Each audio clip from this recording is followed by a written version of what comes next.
Friends, study with Veena Rana में आप सबका स्वागत है। फ्रेंड्स, मैं अपने नोट्स आप सबके साथ शेयर कर रही हूँ,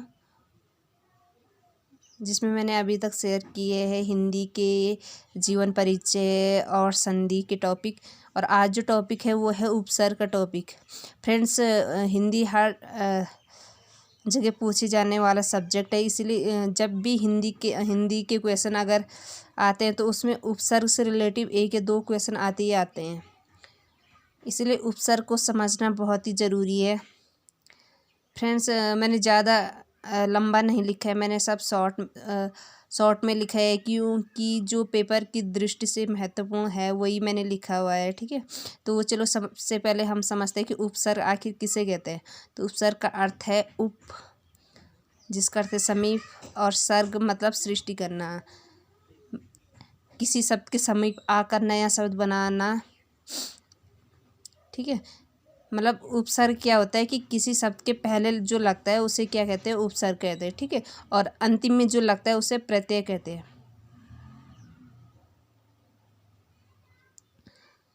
चलो देखते हैं उपसर्ग में क्या क्या पूछा जा सकता है। तो सबसे पहले हिंदी में प्रचलित उपसर्गों का विभाजन।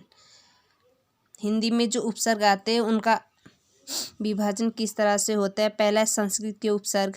फ्रेंड्स, संस्कृत के उपसर्गों की संख्या कितनी है? 22। और ये मैंने अलग अलग क्यों लिखा है, क्योंकि इसमें क्वेश्चन पूछते हैं कि निम्नलिखित में से कौन सा शब्द संस्कृत युक्त है, ऐसा दे देगा। और हिंदी का उपसर्ग देगा, संस्कृत का देगा, अरबी फारसी का देगा और अंग्रेजी का दे देगा। तो ये हमें पहचाने, तो इसलिए मैंने ये उपसर्ग अलग अलग करके लिखे हुए। जो संस्कृत के 22 उपसर्ग है वो है अति है, अधि है, अनु है, अप है, अभि है, अव है, आ है, बड़ा आय। ठीक है, ये भी याद रखना, बड़ा आय, छोटा नहीं है। उत है, उद है, उप है, दुर है, दुस है, निर है, निस, नी, प्रा, प्री, प्रा, प्रति है, वी है, सम है, सु है। ये क्या है? 22 उपसर्ग संस्कृत के। फ्रेंड्स, इन्हें याद रखने की जो ट्रिक है, उन्हें ये देखना आप कि अति, अधि, अनु, अभी, अव, अप, ये जो शब्द है ये क्या है? संस्कृत है। फिर है ये नी वाले, ठीक है, नी पे जो छोटी की मात्रा है वो क्या है? संस्कृत के उपसर्ग है। जैसे नीर है, निस है, नी है, ये भी क्या है? संस्कृत के। सम हो गया। ठीक है, और एक और रखना आपकी जो ई की मात्रा आती है वो हमेशा छोटी ई की आती है उपसर्ग में। ठीक है, तो ये भी याद रखना। चलो देखते हैं उपसर्ग से कैसे शब्द बनाए जाते हैं। तो पहला है अति उपसर्ग। इसका अर्थ है अधिक। तो इसके शब्द है अत्यधिक है, अत्यंत है, अतिरिक्त है और अतिशय है। अब शब्द दे देगा, जैसे अतिरिक्त में उपसर्ग बताइए, तो इसमें हमें देखना है कि इसमें क्या उपसर्ग है। जैसे अति है इसका उपसर्ग।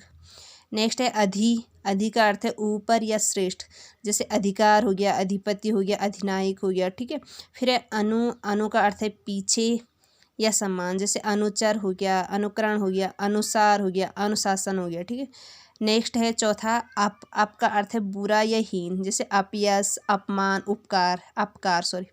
तो ये अपमान, अपकार भी बहुत बार पूछा गया है, इसको भी ध्यान से देखना है कि इसमें अप उपसर्ग है। ठीक है, फिर है अभी। अभी का अर्थ है चारों, सामने या चारों ओर, जैसे अभियान हो गया, अभिषेक हो गया, अभिनय हो गया या अभिमुख हो गया।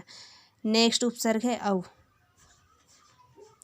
अव का अर्थ है हीन, नीच। ठीक है, और इससे जो शब्द बनते हैं, जैसे अवगुण हो गया, अवनति हो गया, अवतार हो गया, अवतरण। अगला जो उपसर्ग है आ। आ का अर्थ है तक या समय, जैसे आजीवन, आगमन, आरक्षण या आक्रमण। तो फ्रेंड्स, ये जैसे अवनति और आगमन ये भी पूछा गया है बहुत बार, तो इनको भी ध्यान से देखना है आप लोग। नेक्स्ट है उत। उत का अर्थ है ऊंचा या श्रेष्ठ, जैसे उत्कर्ष, उत्तम, उत्पत्ति। अब है उद से। उद से जो उद का अर्थ है ऊपर या उत्कर्ष, और उद से जो उपसर्ग बनते हैं, शब्द बनते हैं, उद्गम है, उद्भव है। ठीक है, ये भी बहुत बार पूछा गया है। अब है उप। उप का अर्थ है निकट, जैसे उपदेश, उपवन, उपमंत्री, उपहार। तो ये क्या है? सब संस्कृत के उपसर्ग। फिर है दूर है, जैसे दुर्जन, दुर्गम, दुर्दशा या दुराचार। ठीक है, नेक्स्ट है दुस, जैसे दुश्चरित्र, दुशासन, दुष्कर। अगला जो उपसर्ग है निर, जैसे निरपराध, निर्जन, निराकार या निर्गुण। इस सब में क्या है निर उपसर्ग, रा के नीचे हलंत है। फिर निस, जैसे निस्सार हो गया, निस्तार हो गया, निश्चल हो गया, निश्चिंत हो गया। नेक्स्ट जो है नी, जैसे निवारण, निपात, नियोग, निषेध। तो मैंने बताया था ना ये नी से जो उपसर्ग है ये क्या है संस्कृत के उपसर्ग।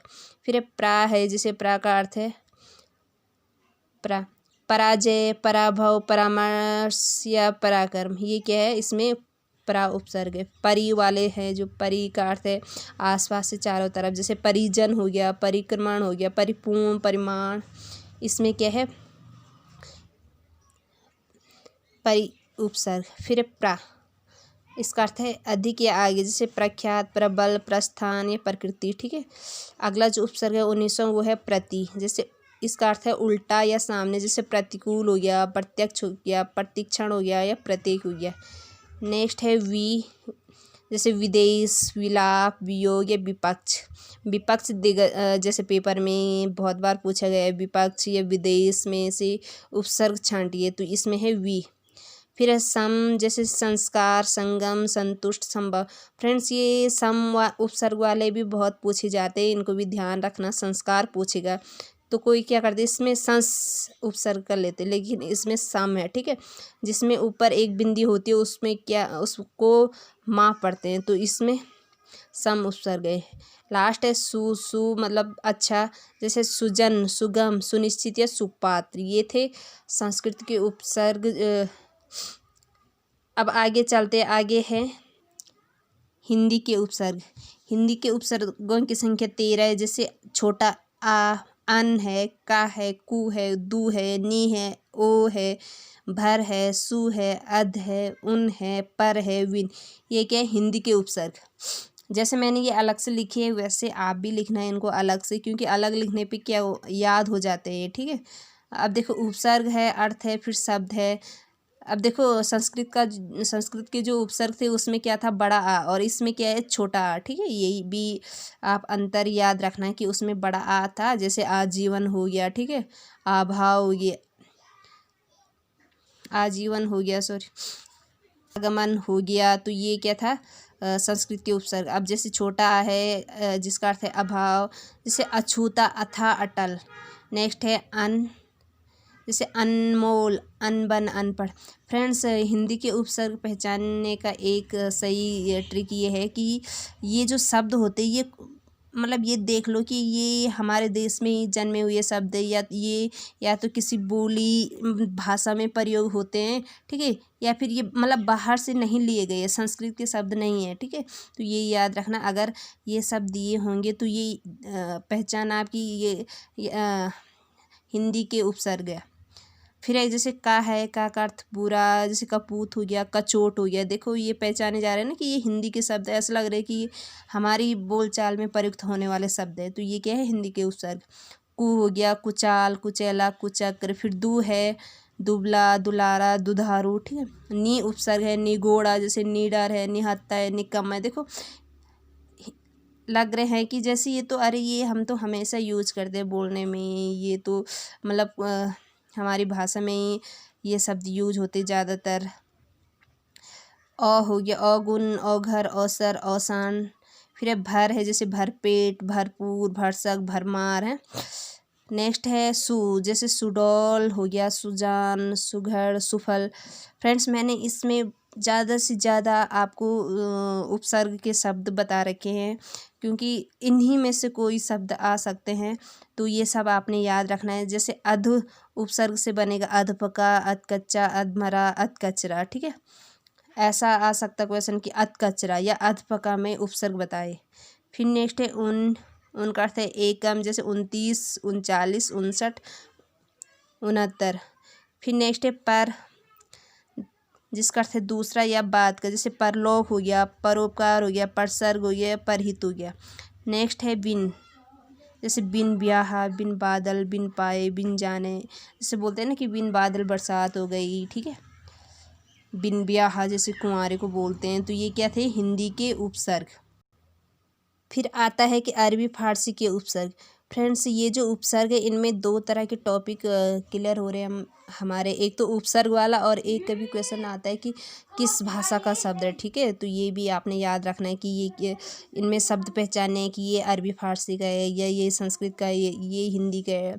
तो अरबी फारसी में है 19 उपसर्ग, जैसे अल है, कम है, खुश है, गैर है, दर है, ना है, फिल है, ब है, बद है, बर, बे, बिल, बिल्ला, ला है, सर है, हम है, हर है, बा है, ये फी है। तो फ्रेंड्स, इसमें आपने क्या पहचानना है, इसमें पहचानने की ट्रिक क्या है कि बा से जो भी आए, ठीक है, बा से जो भी आए वो क्या है, अरबी फारसी के शब्द है, ठीक है।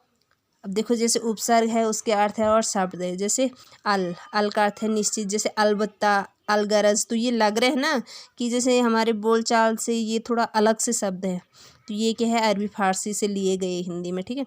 फिर एक कम है, जैसे इसका अर्थ है थोड़ा या हीन, जैसे कमज़ोर हो गया, कम वक्त हो गया, या कम अक्ल हो गया, ठीक है। फिर है खुश, खुश नसीब, खुशखबरी, खुशहाल, खुशबू, ये क्या है, अरबी फारसी के शब्द। फिर एक गैर है, जैसे गैर हाजिर, गैर कानूनी, गैर मुक्ति, या गैर जिम्मेदारी, ठीक है। दर है, दरअसल, दर हकीकत। फिर नेक्स्ट है ना है, जैसे नापसंद, नासमझ, नाराज, नालायक। तो इसमें क्या है, ना उपसर्ग। फिल है, जैसे फिलहाल, ठीक है, फिलहाल में फिल उपसर्ग है। फिर बा है, जैसे बनाम, बदौलत, बस्तूर, या बगैर। फिर है आगे बा उपसर्ग, बाकायदा, बाइज्जत, अदब। ये है ना, खुद ही लग रहे हैं ना कि ये हिंदी के उपसर्ग नहीं है, ये अरबी फारसी के। फिर है बदमाश हो गया, बदनाम हो गया, बदकिस्मत। तो ये क्या है, अरबी फारसी के उपसर्ग है। और फिर बे है, जैसे बेईमान, बेइज्जत, बेचारा, बेवकूफ़। अब कभी क्वेश्चन पूछते कि बेइज्जत में कौन सा उपसर्ग है, तो हम बहुत सारे क्या करते, बेई नहीं है, इसमें बे उपसर्ग है। फिर है बिल में जैसे बिल आखिर, बिल्कुल, बेवजह, ठीक है। नेक्स्ट है बिना, जैसे बिला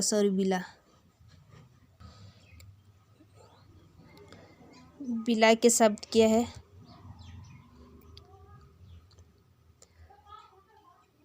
बिला वजह, बिला शक, ठीक है। फिर ला उपसर्ग है, जैसे इसका अर्थ है रहित, जैसे लापरवाह, लाचार, लावारिस, या लाजवाब। फिर सर है, सरताज है, सरदार है, या सरपंच है, ठीक है। नेक्स्ट है हम का अर्थ है सम्मान, जैसे हमदर्दी हो गया, हमरा, हम उम्र, हमदम। तो ये भी खुद ही पहचाने जा रहे हैं कि ये अरबी फारसी के शब्द है, हमदम, ठीक है, हमदर्दी। फिर है हर का अर्थ है प्रत्येक, जैसे हर दिन है, हर साल है, हस्क है, हर बार है, ठीक है। ये क्या थे, अरबी फारसी के शब्द उपसर्ग। फिर आता है अंग्रेजी के उपसर्ग। अंग्रेजी के उपसर्ग में जो है छः है, जैसे सब है, ड्यूटी है, वाइस है, जनरल है, चीफ है, हेड है, ठीक है। सब से बनेंगे जैसे सब जज, sub committee, sub inspector. Deputy से deputy collector, deputy registrar. Vice से viceroy, vice chancellor, vice president. फिर general, general manager, general secretary. Chief है, chief minister, chief engineer, chief secretary. फिर हेड है, जैसे head master, head clerk. Friends, जैसे viceroy कभी ये पूछ लेते हैं तो हम क्या समझते हैं, इसमें उपसर्ग है, लेकिन इसमें क्या है, वाइस है, ठीक है। ये ध्यान रखना, वाइस चांसलर में पूरा वाइस उपसर्ग है। और लास्ट है उपसर्ग के समान प्रयुक्त होने वाले संस्कृत के अव्यय। जो संस्कृत के अव्यय है जो उपसर्ग के समान प्रयुक्त होते हैं उन्हें देखते हैं। जैसे अधा है, उसके शब्द जो बनते हैं अधपतन, अधोगति, अधोमुखी। फ्रेंड्स, मैंने ये क्यों लिखा है, क्योंकि ये इनमें से बहुत बार पूछा जाता है। हम इनको छोड़ देते हैं कि इनको नहीं पढ़ते, यार पढ़ लिया, पहले एक दो पढ़ लिया और इनको छोड़ देते हैं, तो इन्हीं से भी ज़्यादा क्वेश्चन बन सकते हैं। अतः है, जैसे अतःकरण है, अंतपुर है, अंतर्मन है। फिर चिर है, जैसे चिरजीवी, चिरकुमार, चिरायु। पुनर है, जैसे पुनर्जन्म, पुनर्जीवन। ये पुनर्जन्म वाला भी याद रखना, इसमें ये है, ठीक है, उपसर्ग। फिर बहिर है, जैसे बहिर्गमन, बहिर्जगत। फिर है सत, सज्जन, सत्कर्म, सत्कार्य, इसमें क्या है सत उपसर्ग। फिर है पुरा है पुरातत्व, पुरावृत्त। फिर सम, समकालीन, समकोण, समकालिक। सह है सहपाठी, सहचर, सह।